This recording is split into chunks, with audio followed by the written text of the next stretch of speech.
Hi guys, ഇന്ന് നമുക്കൊരു വഴുതനങ്ങ ഫ്രൈ ഉണ്ടാക്കാം. ഇന്ന് രാത്രി പ്രത്യേകിച്ച് കഴിക്കാനായിട്ട് സ്പെഷ്യൽ ഒന്നും പി ജിയിൽ ഉണ്ടാവില്ല. അതുകൊണ്ട് തന്നെ ഡിന്നർ കഴിക്കാൻ പോകാൻ അത്ര വലിയ ഇൻട്രസ്റ്റ് ഒന്നും എനിക്കില്ലായിരുന്നു. കുറച്ച് ദിവസം മുന്നേ റീൽസ് അങ്ങനെ ചുമ്മാ തോണ്ടിക്കൊണ്ടിരിക്കുന്ന സമയത്ത് ഞാനൊരു വഴുതനങ്ങ ഫ്രൈ ഉണ്ടാക്കുന്ന റീല് കണ്ടു. അത് കണ്ടു കഴിഞ്ഞപ്പോ അത് കഴിക്കാനുള്ള ഒരു ത്വര അങ്ങോട്ട് കൂടി.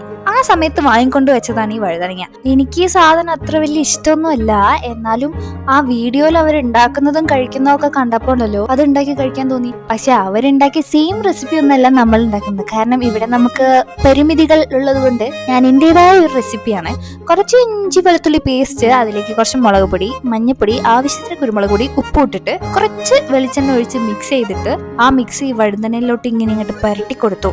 എന്നിട്ട് വെളിച്ചെണ്ണ ചൂടായി വരുമ്പോൾ അതങ്ങോട്ട് പൊരിച്ചെടുക്കാം. ഞാൻ കുറച്ചത് കരിയിപ്പിച്ചു. മസാല കുറച്ച് കൂടുതലായതുകൊണ്ട് ആ മസാലയാണ് ആ കരിഞ്ഞു കാണുന്നത്. നന്നായിട്ട് അടച്ചു വെച്ച് വേവിച്ചോളൂ. സൂപ്പർ ടേസ്റ്റ് ആയിരുന്നു. കഴിച്ചു നോക്കിയപ്പോൾ ഇത്തിരി എരിവ് കൂടിപ്പോയി. അപ്പൊ മുളക് പൊടിയും കുരുമുളക് പൊടിയും ഒക്കെ ഇടുമ്പോൾ ഞാൻ ഇട്ട പോലെ വാരി ഇടാണ്ട് സൂക്ഷിച്ചും കണ്ടൊക്കെ ഇട്ടോളൂ. അപ്പൊ ശരി, എത്രയേ ഉള്ളൂ ഇന്നത്തെ വീഡിയോ. നല്ല വിശേഷങ്ങളായിട്ട് നമുക്ക് വീണ്ടും കാണാം. ബൈ.